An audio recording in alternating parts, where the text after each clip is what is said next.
Sans l'Afrique, il n'y aurait plus de France aujourd'hui. Dès que les Français, l'armée française a entendu le premier coup de feu des Allemands, mais ils ont fui comme des lapins. Et le seul qui avait des couilles pour résister, c'est De Gaulle. Et il a rallié l'Angleterre. Le reste, ils ont fui. Ils sont allés à Vichy avec leur vieux maréchal Pétain. Et aujourd'hui, c'est ces pétainistes-là qui ont fui devant les Allemands, qui traitent les Africains d'ingrats. Parce que, justement, ils n'ont pas vu les prouesses des Africains pour libérer la France, d'autant plus qu'ils étaient en train de faire bisous, amis avec les nazis. Alors, Macron, s'il connaissait un peu l'histoire, ou bien s'il avait la chance d'avoir un historien à ses côtés, saurait que pourquoi on parle de tirailleurs sénégalais?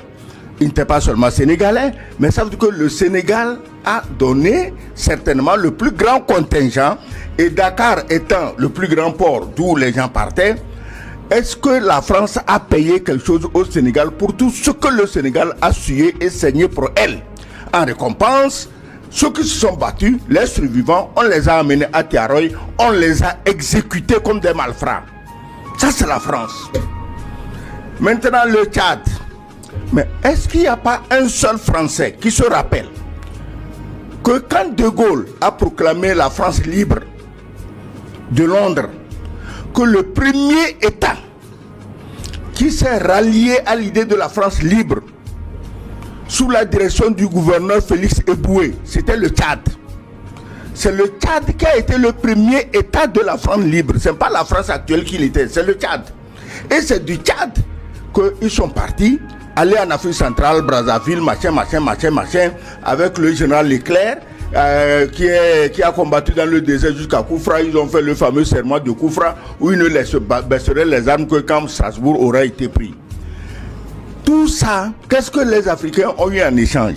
En échange, c'est que quand la guerre est finie, les Africains auraient dû faire comme les Américains, occuper la France avec des bases militaires et imposer à la France une monnaie. Ils ne l'ont pas fait. Tout bon gentil, ils sont retournés chez eux et c'est la France qui les suit avec son armée pour les occuper, avec une monnaie de singe pour leur imposer ça, pour les maintenir dans la misère, une misère noire, parce que nous sommes noirs certainement, une misère noire jusqu'aujourd'hui. Et tout ce qui se passe dans le monde, cette soif de liberté qui secoue toute la planète et tous les peuples, la France fait comme si les Africains, eux, n'avaient même pas le droit de rêver au mot liberté, et ils sont là avec des